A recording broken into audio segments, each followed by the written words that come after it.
is one of the best in the business. The best. He's all over your TV screens this morning, breaking everything down. He's one of our favorites. He's a former NFL head coach. He's played the game. He's coached it at all levels.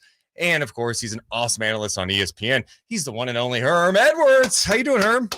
I'm well. Thank you for having me on your show. I appreciate you guys. Oh, we appreciate you joining us. We're, of course, kind of dealing with the aftermath of what went down in the NFC Championship game. I mean, it's just unbelievable that the Niners had to go to a fourth-string guy. Can you think of a championship game as bizarre as the one that we saw yesterday in Philly?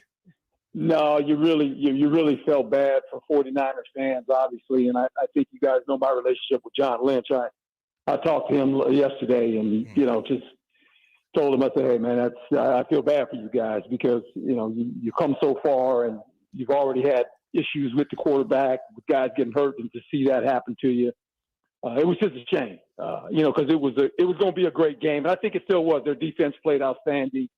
I think the NFL needs to look at that rule about really having that third quarterback activated, and not count him as a roster spot, because when something like that happens, it hurts the game. It really does. It's hard to watch. Yeah, that was something that we were even discussing earlier. And that was like the identity of the game too, right? It was hard at times to be like, the Eagles are doing this well, or the penalties that were being called. There's a lot of things going on. But if you're with the Niners, what do you even tell your team after a loss like that? Because I felt like the game was over at the half. Well, no doubt. And they're a crew that obviously takes a lot of pride in just being tough-minded and just playing to the echo of the whistle, especially on defense. And offensively, same thing. I mean, this team was built the right way. And when you lose the quarterback, I mean, everybody can kind of sense what's going on. But you're just hoping you can make a play on special teams, and that's where the defense sits there and goes, okay, if we don't let them score, they can't win. I mean, that's the mentality you take, right? But eventually you're playing a good team too in the Philadelphia Eagles, right? I mean, their defense is pretty good too. And so now you sit in a position where the only way we can do it is maybe get a turnover or two on defense and maybe make a special teams play. I know as a former coach, you probably loved when idiots like us hosting shows and in the media would criticize something that went down. But I think a lot of people and fans are talking about, and even on the broadcast yesterday, they were talking about the play where Purdy got hurt. I mean, you have your backup tight end trying to block one of the premier pass rushers in the game this year, and Hassan Reddick. What do you think of that decision? And maybe how could the 49ers have done better in that situation? Well, you don't always know what front they're going to actually line up in. Yeah. It'd be easy if you knew what they were going to do all the time, right? But it was just one of those. It was the wrong play to be called at that time when the Eagles were in that mode of Hassan Reddick. But he had a great game. I mean, he was a disruptor. And look, this team, Philadelphia, it had 70 sacks. Right. So it's not like, okay, they're pretty good too, by the way. Yeah. And it's just a shame that happened to Purdy. He gets hurt and you can see it. And then the other kid goes in there and does okay. And then all of a sudden he leaves with I guess, a concussion, it looked like. Oh, man. So what are they going to do now? And at one time they were talking about McCaffrey maybe playing quarterback. I'm going, oh, boy. Yeah, this is really hard. Were you thinking, by any chance, like, hey, they should go with McCaffrey? Because when they started putting Brock Purdy back in there with no arm, I'm like, what are you supposed to do? Did you want Shanahan to go in a different direction? Well, look, we saw McCaffrey on the one play where they tossed him and he threw it. And if that was any signs of it, I was going, no, they better keep the other guy in there. He starts throwing it. And this could be bad. They could probably, they'll intercept the ball and everything else. So I just think they were in a game where they knew when the quarterback got hurt defensively, the defense knew it and offense knew it. They said, look, we're going to have to make some plays in the running game, try to get in the field goal position when we can. And if the defense can help us and get a turnover or two, we can stay in this game. And they played out that way. And the Eagles are a team, obviously, that they understood that they had a lead. And what Hurst did, I thought he did a great job of. He wasn't going to turn the ball. They said if we don't turn the ball over, they can't beat us, and it came to fruition.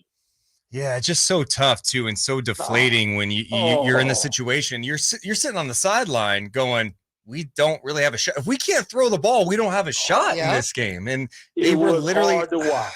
Man, yeah, it was hard to watch because you could feel it, and I look at it as a player. I always look at things through the eyes of a player because obviously I had the opportunity to play, and you go, this is really hard. I mean, it's really hard. And it was all about special teams. If they could get a turnover, do something defensively to give them a spark, where they could stay in this game.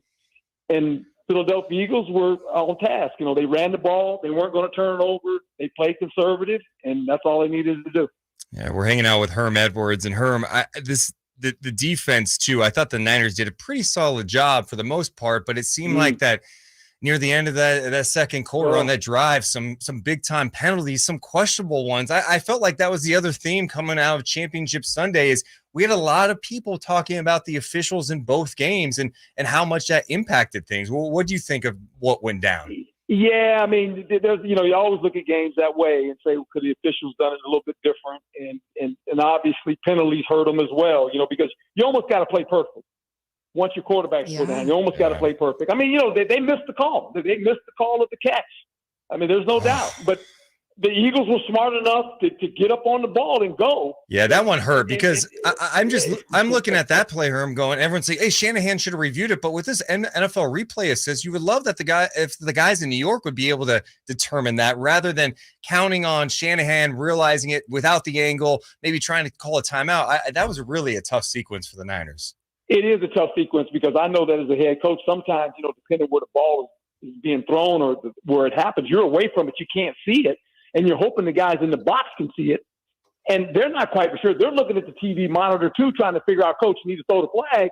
Well, you're sitting in the position, and it's a close game at that point. So it's like, okay, this is important. And then you're hoping the officials might get it right, and smart by the Eagles. They jumped up on the ball, and, and every offense has that in their system that when it looks like it's getting close to the sideline of play, you want to make sure they don't, try to look at it.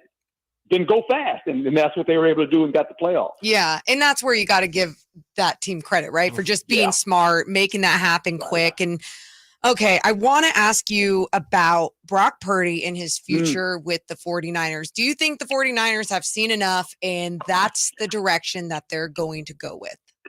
Well, just me from the outside, I mean, I do. I think he wanted, to put itself in position now where they're in a good position. They have a younger quarterback they like that got hurt, that they drafted.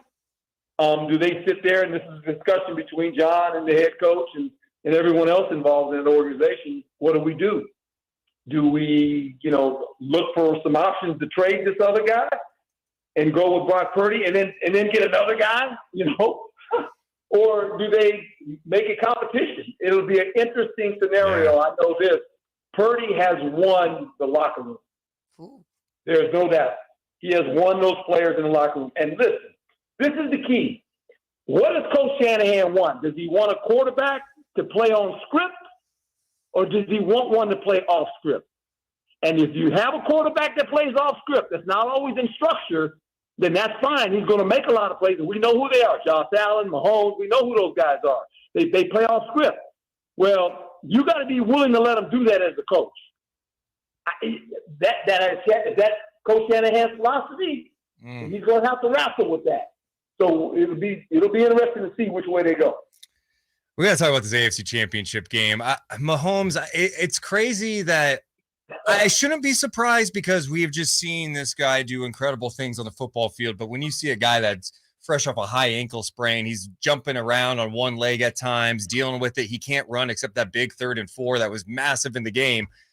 What jumped out to you about what he was able to do in that AFC Championship game? Well, I think his leadership inspires that football team. And I think that team in general, they were tired of hearing about Joe Burrows and the Cincinnati Bengals. And that's not Joe Burrow's fault. I mean, all they can do is go play, and they happen to beat him 3 times in a row. And regardless of his ankle, he was still magnificent in the pocket. He's very accurate. And this is where his arm talent comes in, because at times, he has such great arm talent. He doesn't have to use his legs on some of those throws, where a lot of quarterbacks have to use their legs. He does not have to because of where he can put that ball and throw it from different slots. But it didn't surprise me about him. I mean, when he went back in that other game, And everybody was questioning, was he going to play? I remember I was on TV and they said, he might not. I looked at him, I said, are you kidding me? This guy's going to play? I mean, what do you mean he's thinking about playing? He's going to play.